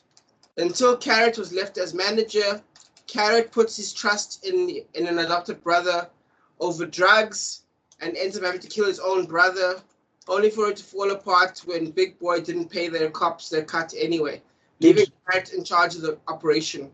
Dude, didn't that feel like theater? That felt like, yeah, it was beautiful. Dude, the transitions of that entire thing was amazing, bro. Yeah, and then Carrot puts Blackie in charge of that apartment, kind of seeing a flow of it. It's fantastic. Dude, because it's like, okay, Rocket went to go find weed for Angelica, goes to Blackie. Blackie gets a knock on the door. Mm-hmm. And Blackie's like, who is it? It's like, oh, it's just you, little dice. But then they do like this whole, okay, let's go back quickly. Yeah. And you're like, it goes from, like you were saying, that lady, that older lady who was having sex with Ben 10s and whatever. For people who don't understand what we mean by Ben 10s, if you're from another country, we just mean like younger, someone younger. They having sex with someone younger or having a relationship with someone younger. We just call them Ben 10 because Ben 10 is a kid. Yes. But yeah. Yeah. So it goes from that origin story and goes back to Blackie opening for Little Dice. I'm like, dude, like Rocket, you're a good storyteller. Are you sure you just want to be a photographer? Yeah. The art of context. I love it. Yeah. And it ends in the moment we start around with Little Dice showing up. As it turns out, he no longer wants to go by Little Dice. And from now on, we'll be going by Little Zay, who will be taking over from Carrot. Which is also another narration, because it's like, now you call me Little Zay, and it's like, okay, now this is the story of Little Zay. You're like, dude. Then it goes back. Yeah. This is not even the whole set piece, as this is such an industrious piece of storytelling, as we get a story of multiple relevant people in the future as well, not just for now. The story of that through the story of one little room. We also get a major beat happening inside of that one spot. And as it builds context, we suddenly see that initial scene that we saw in the first place differently. Yes, because now we have more context about Blackie, right? That's what you mean. Like how Blackie got, like, because he was like, okay, Blackie's my classmate. Like, how does the classmate become like such a big deal, selling weed? And then after that whole thing, and it goes back to Blackie opening for Little Dice, you're like, flip, this kid has gone through a lot. Yeah. And Carrot and everything. Yeah, and you don't understand how bad the situation is yet. In any sense. Oh, yeah. Because even when it was like, oh, it's just you Little Dice, you don't really think anything of it. Exactly. Yeah. And as it builds context, we suddenly get to see the initial scene differently and understand how we got a plot twist in the space of a split second. Dude. Now, arguably, because remember, it's a backstabbing. When he opens the door for Blackie, everything's fine, then suddenly it's not. So we need to understand the backstabbing. Now, arguably, this could have been done in dialogue, and it would have logically worked, but this is done so much better. In this day and age, it's usually done in dialogue. Yeah, like, I'm stabbing you in the back. I know this is wrong. Okay, in the 50s and 60s and 70s, maybe. But now they wouldn't do it like that. It would just be like, maybe one of the people in the room would be like, why are you stabbing Black in the back, bro? Yeah. You know what I mean? It wouldn't be the actual character saying, I'm going to stab you in the back. It would just be someone else saying that. Exactly. Yeah. So now we slide into another story, round 2. But its context we would have had that we've been begging for. This is what we've been begging for. What happened to Little Dice? Right. And now we get what we've been wanting after 40 minutes. We even get to see a set piece of the massacre we all know he created. We see different contexts as we discover that, yes, he did kill Goose. And through match cutting, we travel in time and space to multiple killings, that meme you were showing, as he's having time of his life with Benny until he's a rock star in the big city. Yeah. Him and Benny imitate others out there. And I like how they put it, because they're like, Little Dice killed all those people, and then he ran away because he knew that if Shaggy were to find out, he was not going to be happy. So that's how he ended up in the city. So Benny was not there at the time. Benny joined them at the city. I don't know how, but him and Benny intimidate others out there when Little Dice decides he needs to hit the richest people he can find and he needs to get fast-moving shots to the people, and we get fast-moving shots to the people around him until he stops at Carrot and Blackie. He says drugs are where the money's at and wants their operation, and he wants it now. Yeah. It's shocking. Before you get there, for me, this is when I realized the tone. The first time I watched it, this is when I realized the serious tone of this movie, when Lil Dice killed Goose. Because it was like, oh, by the way, Shaggy wanted me to give you this. And when he's like, oh, a gun. And he murked him just like that. I was like, hey, this kid. But then also at the same time, I'm like, I've witnessed stuff like this where a kid has a weapon and he feels so strong or he feels so powerful that he even does the unimaginable, like killing someone because he has a gun or he has a knife or whatever. That happens in places like that. It does. But anyway. Yeah, no, you're right. Yeah. We then, absolutely out of nowhere, get a shot of a shaman giving him an amulet and changing his name, giving context to that moment as well. All that, but all changing the genre into something more Macbeth-like. You know what I mean? Yeah, 100%. Because that was a bit dark. It went a bit spiritual, like dark magic. Yeah.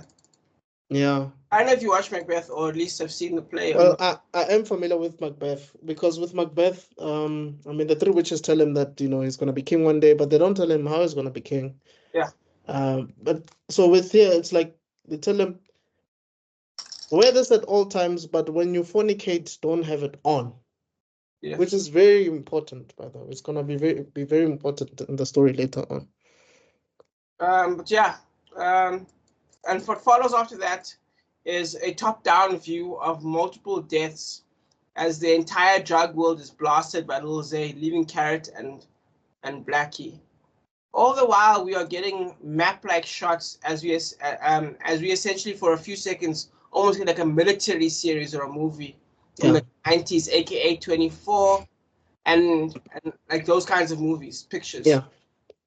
He leaves Carrot because Benny and Carrot are friends. Yeah. Carrot's friend, but being Carrot's friend doesn't save you. So they go for Blackie, putting us back inside that room. And in an ultimate piece of exposition, all this to add context to that one scene. And remember, the whole takeover happened in one night. And yeah, 46 minutes in, we're back in the room. Starting from the outside, from Lil Zay's perspective. We suddenly get a moment where we see Rocket staring at a gun and thinking about avenging his brother, letting us know that dude, that he's known. Yeah. Like, okay. I want people to understand something about this entire movie. There's probably like 6 things we know about Rocket. 1, he likes cameras. 2, he wants to survive. 3, his brother was Goose. Yeah. 4, he has a crush on a girl called Angelique and wants to fetch weed from her.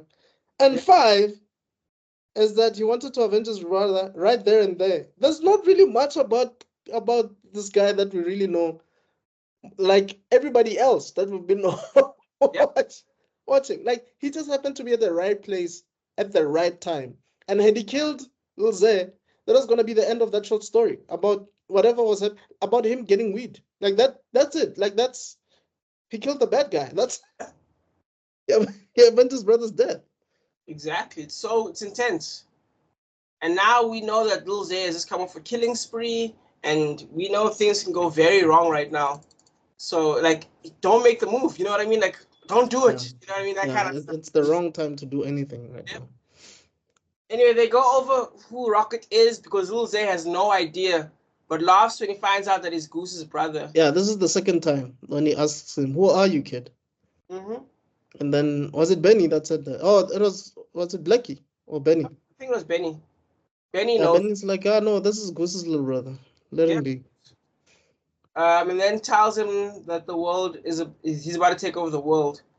To me, this is a moment of revelations and intent. We find out about Rocket knowing about his brother. We find out what happened to Little Dice. We put the two of them face to face, So many things are happening at the same time. It's fantastic. Mm-hmm. We get a breakdown of the operation, how it works, how things will be distributed and packaged. We are told and shown the entire operation. No, just simple dialogue. Yeah. It's done with an insanely fast, almost disorientating cuts. We see the flow of time and success. There's a nice moment where the montage ends with cuts of Rocket trying to buy drugs for his girl, for Angelica, but ending up Mm-hmm. Jose and his people literally everywhere. It ends with him and Carrot together, and him buying from Carrot before going back to Angelica, which ends with them kissing. When a group of kids destroys Perfect Moment, the narrator gives the title "The Little Runts" and says this will not be the last time we meet. Mm-hmm. Yeah, turns out it is absolutely not. They are very relevant. The montage appears to break here, 51 minutes in, and we get a more grounded moment as we see a kid presenting Benny with steak and fries and a drink as a lunchtime meal with Blackie nearby. Funny enough, this kid's name will become Steak and Fries. It's very interesting. Wait, which kid is this? There's a kid that basically gives Benny food, right, and his steak and fries, but like the kid's name is like Steak and Fries. Yes, yes, yes, yes. It's very interesting. Then Tiago, the white kid from before, But this shows. is the comedy we were talking about. That is so subtle. Yeah, yeah, that part is incredibly subtle.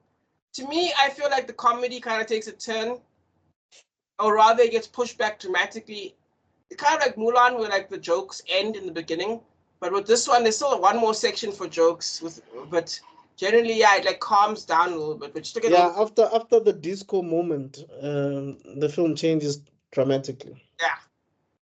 When Tiago shows up, the narrator says things fell apart for him when Angelica left him, meaning that scene wasn't cheating by the looks of it, maybe.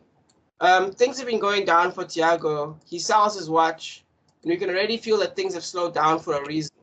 Tiago is about to be a cause for a new incident. At least you think so. Because the director does not waste characters. This director does not waste characters. At all, bro. At all. We see that Benny has chosen to follow Tiago and catches up to him. I don't want to lie to you. Mhm. The first time I saw that scene, I was like, Tiago is dying. Like, It Benny felt is gonna kill this guy. some borderline Homelander energy type shit. You know what I mean? Yeah. Okay, something's about to go down here. Something's about to go down here. Something's about to go down here. And nope, it's just them on a bicycle. Yeah. But I don't want to lie, man. I immediately after that scene, when he actually didn't kill Tiago, I'm like, I like this guy. Benny is so cool. Like, Benny is cool. It reminds you of Tarantino, that whole bomb under the table thing we've discussed before, the sword of Damocles over your head. yeah, You know what I mean? yeah. Tarantino type thing, and then suddenly it gets reversed when Benny doesn't kill him and actually buys this nigga's shirt, gives him money for clothes and all this stuff. Yeah. It was fantastic. Anyway, they race together when Benny. And I guess you could say that. Oh, sorry, please continue. No, yeah, you're gonna say. I wanted to say you could see that Benny was actually trying to save this guy. Because he wanted to, because it seemed like Tiago was not doing anything meaningful in life. Yeah, He was just a rich, spoiled kid. So Benny was just trying to make him his errand boy. Oh, by the way, does Tiago not look like the ultimate version of Timothy Chalamet? Like, he is Timothy Chalamet. Really? Like, picture of Tiago and tell me that's not Timothy Chalamet, dog. Oh no, I didn't. For me, Tiago just looks like an anime character, bro, from his Ghibli film. Like he looks like For me, it's 1-for-1, dog. It is one. Really? Dog. Is there no picture of him? Damn it. I think the only difference is Tiago has red hair. Mm-hmm. And Timothy Chalamet, isn't he like a brunette or something? But I swear they could be twins. For real? Okay, Look at that. give me a second. Let me see if I can find the picture of this actor quickly. I don't see it. You really don't see it. No. Can we send you a picture of Timothy Chalamet? No, just give me a second. Let me share my screen.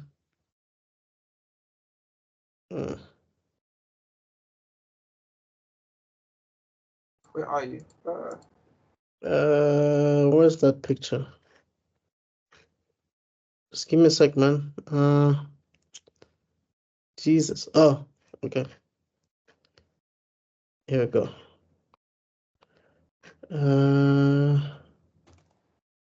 What the hell?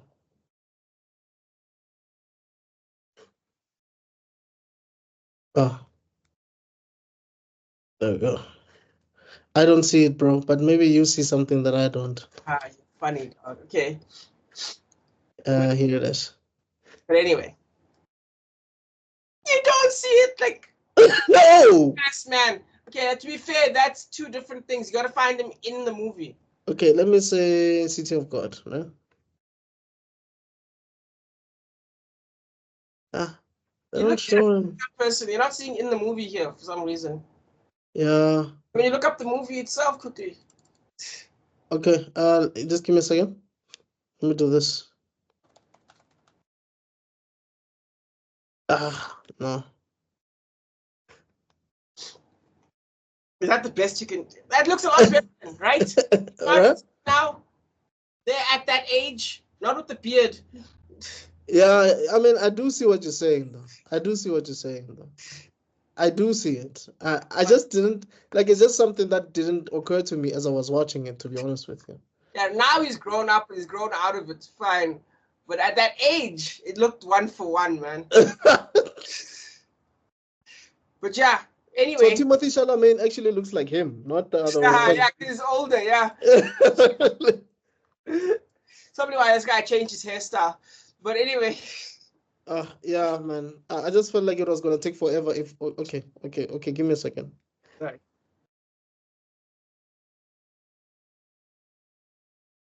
He's still looking. Can you still see my screen still? Yeah, you can see it, right? Yeah.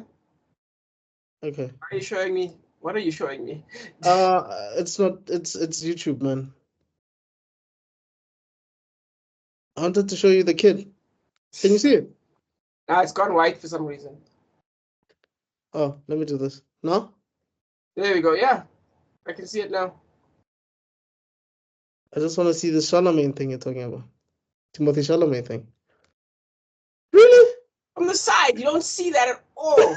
Okay, from the side, yes. From the side, I see it. All right. Anyway, let's get back to the movie. All right. Anyway. Yep.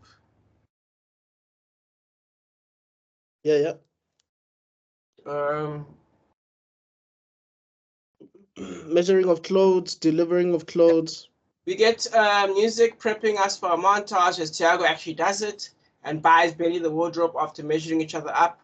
After so many deaths and set pieces, we as an audience are almost stuck under the sword of Damocles as we feel like shit is about to go down. Tiago even brings back the change, dog. Yeah. They do coke together. Tiago invites him to Rocket's hangout, connecting the two storylines. I think at this time Benny was doing his hair. I think it was making it curly and dyeing it blonde. Yeah. Connecting two storylines, Benny says hi to a supremely happy Angelica as the camera doesn't even cut, as it just shifts to a stunned Rocket. Like, there's not even a cut to Rocket. It just looks at it, just turns its head to look at it. Like, yo, dude. Yeah, nigga. What now? What now? Another one is about to take your girl. Just another L. Remember when you were a terrible goalkeeper?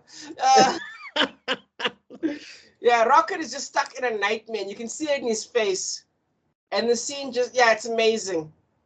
I remember a YouTuber compared this movie to Goodfellas and said it was better. Honestly, I believe he's 100% right. Firstly, the comparison is brilliant. Trying to compare Scorsese's style directing. But yeah, this is 100% better movie. Yeah. We cut back to the operation. And by the way, Goodfellas is a brilliant movie. So yes, the fact that they said that, you know, that's that yardstick. Like the comparison in itself, it's not a small thing. It's absolutely, man. It's a big deal. Yeah. Exactly. We cut back to the operation when the camera swings to the opening door and we see a happy Benny before swinging back to Lil Zay. And then swinging back to Benny, who declares himself a playboy, which kind of confirms any fears we had before. You know, Yeah, like this guy is not a gangster. Okay, well, he is a gangster, Hmm. but he is not Lil Zay. Like, Yeah, there's a huge difference between Benny and Lil Zay. Because absolutely. he comes there looking all cool, like he's wearing a beach shirt. And you know what you said about the comparison between this movie and Black Lagoon? Yeah. There is a character called Benny in Black Lagoon, Yes. and he wears those Hawaiian shit. Hawaiian He's got shirts curly hair. and Yeah. wears glasses. You know what Yeah. I mean? Yeah, it's weird, man. But anyway, yeah, Like, so it's like, yo, what do actually, you think? Like, what do you guys think? And I think what does Lil Zay say? he says something about makes a joke of the whole situation about, like, you know, when a girl gets, like, this is what happens when a girl takes over your mind, something like that. It was, Yeah. And the thing is, nobody wanted to laugh because it's Benny. Like, at the end of the day, but it's in as still. much as we like Benny, Benny is still Mm. a gangster. He could kill you. Oh yeah, he shoots a gun in the air and then he fires in the air, freaking everyone out. Yeah. Yeah, just to like show it clears the room, Clears but the room, yeah. And then he goes to Lil Zay. is Lil Zay, yeah. And if you're watching it for the first time, you could be like, yo, is Benny gonna kill Lil Zay? And then Lil Zay just laughs, dog. And it's like, dude, why are you laughing? You idiot. You know? Yeah. So you see that these guys are like tight, bro. And yeah, so we start following Benny now, who just looks like who feels like $1,000,000. Yeah. But I Um, just want to say something quickly before we get to Benny. yeah, You know, you actually see the multi-layered character in Lil Zay because when he's with Benny, he's just a regular ass dude, dog. He's just some guy who loves making jokes. He's funny. yeah, You know what I mean? Like, yeah. he's not a one-dimensional character Thanks. whatsoever, bro. Because I was also laughing when I was seeing that. I was like, dude, if I was in that room, I would have laughed as much as Lil Zay. Yeah, Anyway, yeah, that was great. fantastic, dude. Anyway, when Lil Zay enters the shot in a fury, there's a problem with Carrot, who appears to be endangering the situation. Benny tries to calm Zay down.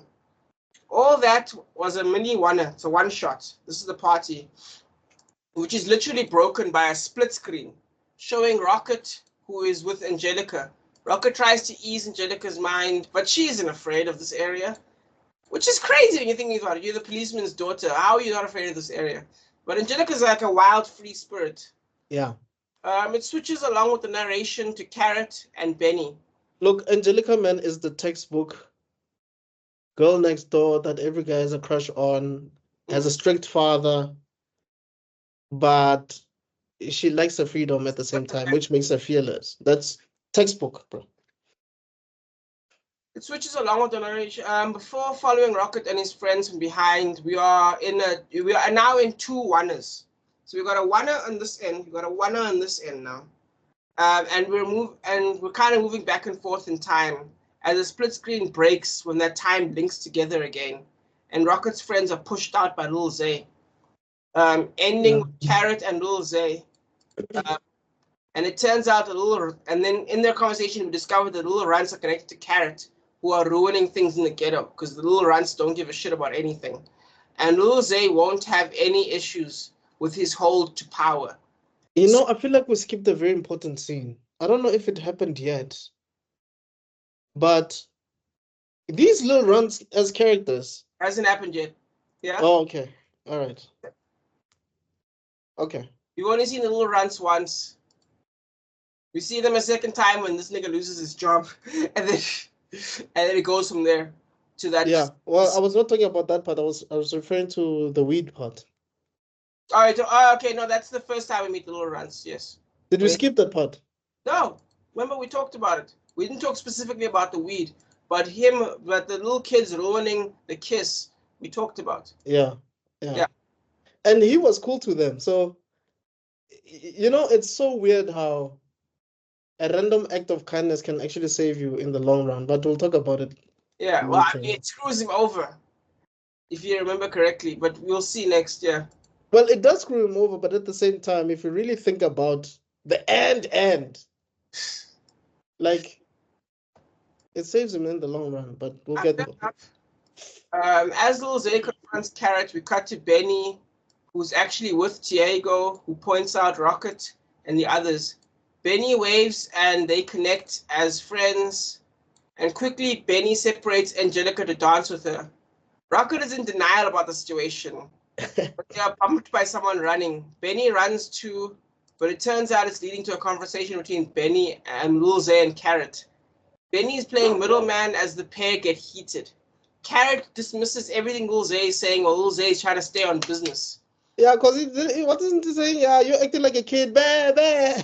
Like, he's basically saying, yeah, you're making noise. And Lil Zay saying, no, these guys are messing up our operation. You can't have this. Carrot is defensive over Lil Zay wanting to take his operation. And it ends with Benny managing to defuse things enough for Carrot to just leave. Yeah. But this is clearly a sticking point for Lil Zay about all these robbing and rapings that are happening right now. Yeah, I think he did make a statement that, look, man, these little runts, first of all, they're coming to my place, my place, they're messing things around. And look, one thing I don't tolerate is raping of women and something. I forgot what he said. Robbing. He doesn't want robbing. Oh, robbing and raping of women, yeah. For him, those are two no-nos. Like, we don't do that. Free zone outside of his drug dealing, basically, is the idea. Sorry? And ironically, it becomes a success. No, he's basically saying outside of his drug dealing, this area needs to be a crime-free zone so the cops don't even notice we exist. Yes. Yes. But anyway, yeah, altogether, this whole section from the cut split screen to them coming together to Rocket getting screwed over, it's another great scene. It's clearly a setup exposition scene. Right. So using a dialogue to find out certain things, right? We need to know, okay, the things between Carrot and Zay are kind of falling apart. Yeah. That everything hangs on Benny. Yeah. It's very important that we understand exactly. Because remember, they said it first. Oh, no, Carrot's my friend, XYZ, right? But that's dialogue. That's not good enough. Yes. So they've shown us. Yeah. Everything. Because remember, Zay is insane. So Zay's insanity is being held back by Benny. And we see that in that moment. And it's fantastic. But also, even if he is insane as he is without Benny, the fact that he still didn't want people to get raped or the robberies to happen shows a bit of humanity in him. Despite... That's why I'm saying he's a complex character. Look, in as much as... Okay, let me put it this way. He has a love for the city. That's like... Obviously, he loves the city because he wants to control it. He wants all the power. Yeah, I was going to say it's more of a love of power, but yes, I agree with you. Yeah, so obviously for you to have power, or rather stay in power, you need people to love you, right? Well, yes, because it's the rule of all dictators. In every war, in every battle, it doesn't matter how evil the other guy is. If the bad guys win, at some point they're going to have to be nice in order to keep things stable. Do you know what I mean? Exactly. And I think that's a fascinating thing about almost the rules of power in a way. Yeah. That there has to be a certain level of stability. And I get you. Kind of like, it's a very drastic example, but it's like, you see guys robbing a bank with guns, and then they see a priest, and then let me stand up to show you. So they have the gun like this. They see a priest, and then they put their guns there like this. They're like, "Hi, Father." After the priest leaves, it's like, "Yeah, as I was saying, yeah." It's like, yo. Yeah, so you're respecting this priest. It's a disconnect logically. Yes, I agree with you. I would tie it more to, okay, let's say I kidnap everyone in your house, right? Mm-hmm. Even though I own all of you now, I now have control over you. At some point, I'm going to have to arrange food for you guys to eat. Yeah, and you ask my mom, like, what does she like? What's her dietary requirements? Exactly. You know what I mean? Like, exactly. What? Because in order to have control, you have to feed people. It's very... Yeah. Even when the bad guys win, they still have to do good. It's a very interesting yin-yang. Yeah. Do you know what I mean? But I guess, basically, no one is inherently just pure evil. You know what I mean? It actually can't be. Yeah. I think that's why if Hitler had won, they probably would have assassinated him anyway. Do you know what I mean? Oh, right. because you can't maintain what you were doing. So we're gonna have to kill you in order to maintain. Even if you keep your vision alive, you, the crazy person, must go, and then we'll look after things after you're gone. Right. Same thing with socialists. Lenin was the visionary. They had to get rid of him because they can't maintain things if he's still there. Right. So you know what I mean? Uh-huh. There has to be a certain level of balance in a way, even when evil wins. I get you. Yeah, that's philosophical stuff. Anyway. Yeah, we could go on about that all day, guys. Trust me. If we didn't stop now, it was gonna be a whole discussion. Yeah. If you want, we're at the halfway point right now, basically. How are you feeling? Because we've had 2 hours already, so. Oh, okay. I think let's shut it down. If you're okay with that, we can continue next week on the rest. Because I still need to go home. Yeah, imagine another 2 hours would be crazy. Exactly. I think, So yeah, guys, we're just gonna leave it here for now. We do know that we usually make these things long, like 3 hours and whatever, but yeah, sometimes we're gonna be starting to cut down some of these stories just to, give you guys a bit more time to actually digest what we have just broken down and everything. And also, I think, apart from the fact that we covered the first act, and this is the second act, and we've covered enough for you guys to still and we've covered the midway point midway point, yes. So if you guys would like to get more context on this, check out the movie, see what we have covered so far. Let us know if you agree with what we've said so far, and then when you cover part 2, you guys can also just comment on part 2, because we would have seen the entire film anyway. So yeah, I don't know, is there anything else you want to say, Rob, before we shut it down? I just want to say, so far, great movie. It's been building. Yeah. And it's like we discussed before about characters kind of getting their ideals across. For example, right now, the city, even though Zay has taken over the drug world, he's at the top of his game right now. Do you know what I mean? To the point he's out here micromanaging his enemies. Do you know what I mean? Dude. Yeah. I remember the same thing. It's like I talked about in the Green Mile, where it's www, and then you reach that point, and then the real problem starts to show. This isn't the last. There's still a couple more W's, but then eventually you're gonna see when the point hits, and we'll get to that next week. Yeah, I think that's all I gotta say. I hope you guys are there for that. You meant Green Book, right? Not Green Mile. Green Book, yes. Okay. Yeah, so I agree with what Rob said. I think also, the more we speak about this, actually, the more actually I realize that the fact that this movie has multi-layered characters and backstories, it goes back to what we said earlier on about the city being the main character, because you have to cover so many people, even though we know we have a main character, but it cannot feel like a city if it's just the main character. Absolutely. You needed to have multiple characters who are not even connected to the main character. It's not like Captain Kirk and the Enterprise. No. It's like, dude, it's this guy has his own crew, his own people. There's another guy who has his own crew and his people. These two have beefs. You have a crush on someone who has their own crew. It's like everything is just everywhere all at once, but at the same time, you get the feel of the city. You understand what the city is about. The nightlife, what happens during the day, the stuff they look forward to, their goals, their ambitions of each character. I mean, we got the ambition of Shaggy, we got the ambition of Clipper, we get the ambition of Lil Zay, we get the ambition of Rocket, and even of Benny later on. We start understanding what Benny actually wants. So it's crazy. We get the ambition of Carrot. So it's amazing. It's amazing how there's so much detail in a movie that's not even as long as Lord of the Rings. It's insane. It's insane. It's a dance. It is a dance.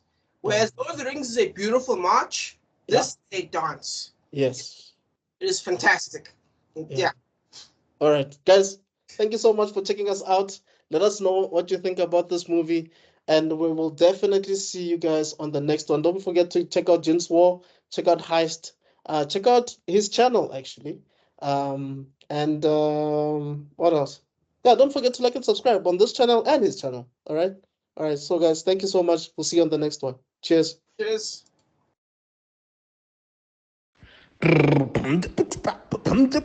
Ah.